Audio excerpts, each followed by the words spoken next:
बिहार में वोट चोरी को लेकर आज सुप्रीम कोर्ट में बड़ा अहम दिन है। आज अहम सुनवाई का दिन है। जस्टिस सूर्यकांत और जस्टिस जयमाला बागची की अध्यक्षता वाली 2 सदस्यीय बेंच विशेष पुनरीक्षण याचिका की संवैधानिक वैधता को चुनौती देने वाली याचिकाओं की आज सुनवाई करेगी। पिछली सुनवाई में सुप्रीम कोर्ट ने एसआईआर पर रोक लगाने से इनकार करते हुए चुनाव आयोग को प्रक्रिया पूरी करने को कहा था। साथ ही ये भी कहा था कि अगर बड़ी संख्या में नाम हटाए गए तो सुप्रीम कोर्ट इसमें दखल देगा। ड्राफ्ट सूची में 65 लाख नाम काटे जाने पर विवाद है। एसोसिएशन फॉर डेमोक्रेटिक रिफॉर्म्स ने कोर्ट में जो याचिका डाली थी उसमें दावा किया गया था कि 65 लाख मतदाता बिना कारण के प्रभावित हो रहे हैं, जिसके जवाब में चुनाव आयोग ने कहा कि एसआईआर का काम कानूनी तौर पर हो रहा है और आज इस मामले में सुप्रीम कोर्ट पर सुनवाई होगी। सुप्रीम कोर्ट ने एसआईआर पर रोक नहीं लगाई थी, लेकिन ये जरूर मेंशन किया था कि अगर बड़ी संख्या में वोटर्स के नाम काटे जाते हैं तो सुप्रीम कोर्ट इस प्रक्रिया में दखल देगा। और आज जब इतने सारे खुलासे विपक्षी दलों की तरफ से किए गए हैं, खुद राहुल गांधी अपने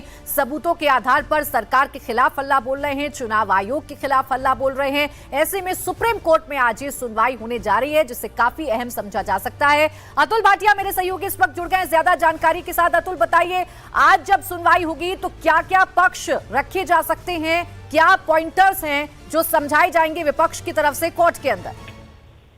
देखिए प्राची, आज और 13 तारीख जो अगस्त की है वो डिसाइड की गई थी, जब आज जो एसआईआर के पक्ष और विपक्ष की जो याचिका है उन पर आज सुनवाई होनी है, उन पर आज तमाम दलीलें रखी जाएंगी और जो 13 अगस्त यानी कि कल उस पर चुनाव आयोग इन जो आज पक्ष रखे जाएंगे उस पर अपना जवाब देगा। तो बड़ी सुनवाई आज होनी है क्योंकि एसआईआर के पक्ष और विपक्ष में कई याचिकाएं जो है वो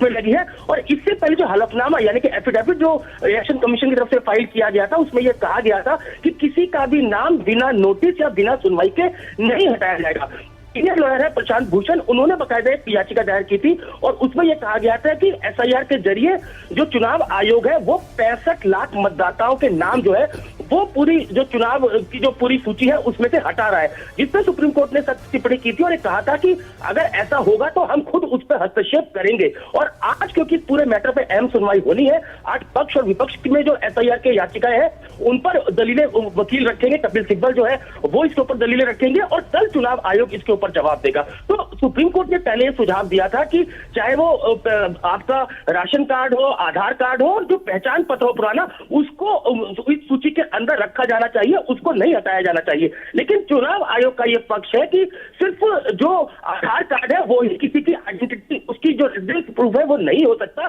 क्योंकि इसका उदाहरण ये दिया गया था कि अगर कोई शख्स जो पहले बिहार में रहता था वो अगर अब दिल्ली रहता है तो उसका आधार कार्ड बिहार का बना हुआ है लेकिन वो दिल्ली में रह रहा है। तो ये दलीलें जो है वो चुनाव आयोग की तरफ से दी गई थी। तो अब क्योंकि आज और कल 2 दिन इसके लिए सुनिश्चित किए गए हैं, तो 12 आज जो है पक्ष और विपक्ष में एसआईआर के जो सुनवाई है वो चलेगी और कल चुनाव आयोग इसके ऊपर जवाब देगा। और माना जा रहा है कि कल या इसके बाद ऑर्डर सुप्रीम कोर्ट रिजर्व करेगा और इसके ऊपर पूरा फैसला सुनाया जाएगा, क्योंकि अब तक कल भी हमने देखा था कि किस तरीके से जो है वो एसआईआर के खिलाफ पूरा प्रखर था। तो अब यह माना जा रहा है कि जो भी चुनाव आयोग फैसला, जो भी सुप्रीम कोर्ट फैसला देगा वो सभी को मान्य होगा।